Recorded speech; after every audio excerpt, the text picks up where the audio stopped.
욥바에 다비다라 하는 여제자가 있으니 그 이름을 번역하면 도르가라. 선행과 구제하는 일이 심히 많더니 그때 병들어 죽음의 시체를 씻어 다락에 누이니라. 룻다가 욥바에서 가까운지라.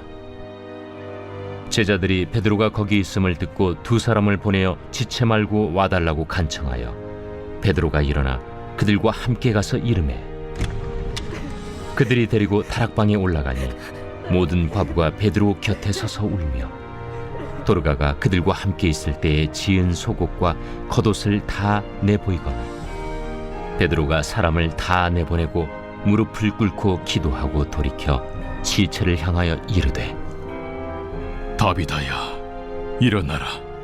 그가 눈을 떠 베드로를 보고 일어나 앉는지라. 베드로가 손을 내밀어 일으키고 성도들과 과부들을 불러들여 그가 살아난 것을 보이니 온 욥바 사람이 알고 많은 사람이 주를 믿더라. 베드로가 욥바에 여러 날 있어 시몬이라 하는 무두장이의 집에서 머무니라. 안녕하세요. 오늘도 따뜻한 말씀밥과 함께 시작하는 좋은 아침입니다. 오늘 본문은 다비다라고 하는 한 여제자가 있었는데 그 제자가 굉장히 그 구제와 선행을 많이 행하던 사람들에게 매우 존경받고 인정받던 그런 제자였는데 그녀가 이제 죽어서 그 여제자를 이제 살리고 싶었던 그들의 동료들이 그 베드로가 룻다라고 하는 지역에서 지금 그 애니아라고 하는 사람의 질병을 치유했다는 소식을 들으니까 얼마 떨어지지 않은 욥바라고 하는 도시에서 베드로를 초청하게 되고 베드로에게 이 다비다라고 하는 이 여제자를 살려달라고 요청하게 되는 겁니다. 그 여제자를 이제 사람들이 시체를 이제 씻어가지고 다락방에 누였다. 그리고 베드로에게 가서 이 제자를 살려달라고 간청했다라고 하는 것을 볼 때 단순히 이 시체를 씻어서 다락방에 누인 행동은 그녀가 존중받을 만한 사람이었고 그들의 공동체에서 굉장히 존경받는 사람이었다라는 것을 나타낼 뿐만 아니라 심지어 부활의 소망까지 그 믿음까지 이제 갖고 있었던 아주 굉장히 신실한 제자 공동체가 이 욥바에 있었구나라는 것을 우리에게 알게 해줍니다. 여튼 그 과부가 막 그 앞에서 울고 그가 생전에 지었던 그 속옷과 겉옷을 보여주면서 이토록 우리를 섬겼던 자연이 간절하게 이 다비다를 살려주십시오 이렇게 간청하는 장면인 거죠. 그때 이제 베드로가 이 다비다를 이제 살리기 위해서 하나님 앞에 기도한 이후에 이 죽은 시체를 향해서 일어나라 이렇게 명령하게 되는데 요 이제 치유를 통해서 다비다가 치유받고 또 이 사건을 본 많은 사람들이 또 복음을 전파하고 그 사람들이 많이 이제 주께 돌아오고 예수를 믿게 되었다. 그리고 베드로는 그 이후에 그 지역에 있었던 무두장이의 집에 아주 오랫동안 며칠 동안 이렇게 머물면서 시간을 보냈다. 이제 이런 기사가 있는데 오늘 본문에 여러 가지 포인트들이 있지만 한 두 가지 정도가 굉장히 중요한 포인트라고 생각이 들어요. 지금 그 치유 사건 그리고 지금 다비다가 이제 죽은 자였지만 살아나는 사건 이 두 가지 어떤 기적적인 사건들을 연속적으로 소개하고 있는데 근데 이 치유 사건의 공통점은 뭐냐면 베드로가 치유하는 이 모든 행동이 예수님께서 행하셨던 그 모습을 굉장히 닮아 있다는 거죠. 오늘 같은 경우도 그 야이로의 딸을 고치시기 위해서 예수님이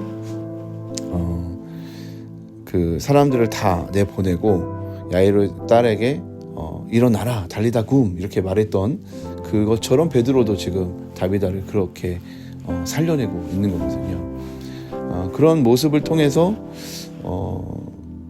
이제 이 일이 그 성령 안에서 예수의 일이 베드로를 통해 연장되고 있다는 것을 우리에게 계속 보여주고 싶어 한다는 것이고 그러면 이걸 정말 멀리서 보면 성령이 예수의 사역을 계속해서 살려내고 있는, 예수는 죽고 살아남으로 성령 가운데 우리와 함께 하시면서 우리 모두와 함께 예수의 사역을 연장해 가고 계신다는 것을 우리에게 보여주는 것이거든요.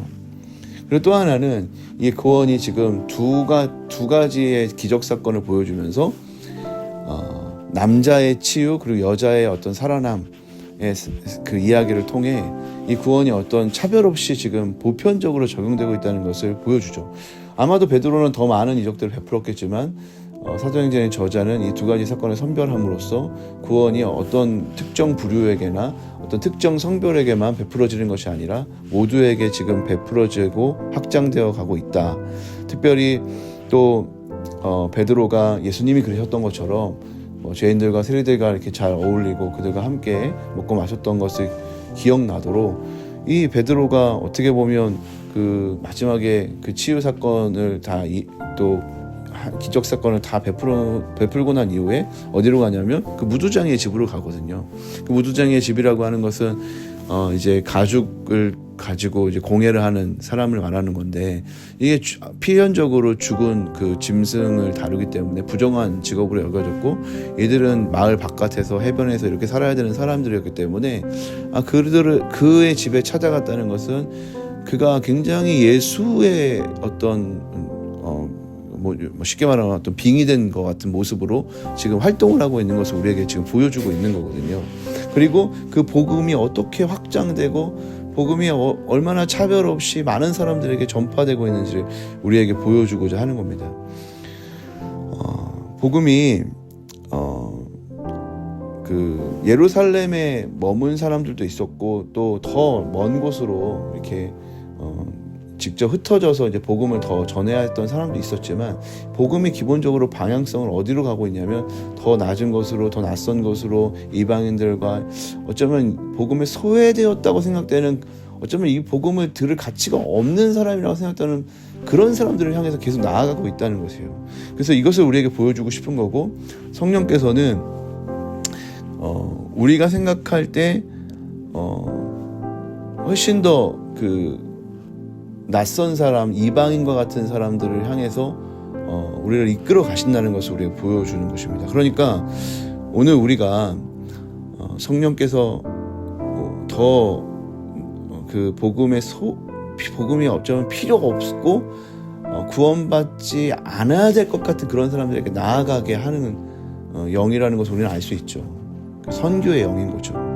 그러니까 성령님께서 우리에게 그런 사람에게 나아가라고 하신다면, 복음이 이런 방식으로 확장된다는 것을 우리가 성경을 통해서 확인한다면, 주님이 우리를 그렇게 부르시고 그렇게 쓰시고자 할 때 순종해서 하나님의 그 복음의 역사에 참여해야 되는 것입니다. 사실 이 다비다 죽은 사람이고 인간적인 생각으로 보면 소망이 없는 사람이잖아요. 그런 사람들에게 나아가서 복음 전한다? 말이 안 되는 일이죠. 근데 우리 똑같은 일을 해요. 이 사람은 절대로 복음 전해도 안 될 사람입니다. 아니, 죽어 있는 사람은 안 될 사람이 어디 있겠어요? 죽어 있는 사람은 진짜 안 될 사람이죠. 그런데 성령님이 그 자리로 우리를 이끄신다면 우리는 순종해야 될 필요가 있는 겁니다. 아니, 성령님께 순종하라는 것을 말하는 거지, 우리가 그곳에 가서 살려내라 이런 말이 아니에요. 죽은 자를 살려내라, 안 될 사람을 되게 해라 이런 말이 아니라 성령께 순종했다는 겁니다. 성령이 그것을 밀어붙이고 있었고 베드로는 순종했다는 거예요. 그러니까 우리가 오늘 봐야 될 것은 내가 복음을 전하다가 주님의 이름을 전하다가 주님의 일하심을 믿고 선포하다가 창피를 당할 것을 두려워하라는 것이 아니라 그런 일이 일어날 수도 있겠죠. 그러나 더 중요한 것은 그것보다 더 위대한 일, 성령님께 순종하는 그 일을 행하라고 주님 우리에게 말씀하시는 겁니다. 오늘 우리의 삶의 터전에서 혹시 성령님이 복음에 소외되어 있는 사람이라고 생각되는 사람, 혹은 구원받을 가치가 없어 보이는 어떤 그런 사람들에게 우리를 밀어붙이시고 그 사람에게 복음을 전하라 한다면 우리가 순종해야 되는 거고, 또 그 사람을 섬기라고 한다면 우리는 그 사람들에게 순종해서 이 복음의 방향을 우리가 이해하고 성령께 붙들림 받는 그런 삶을 살아가야 될 줄로 믿습니다. 그 천국의 삶을 우리 모두가 살아가게 되기를 주님의 이름으로 축복합니다.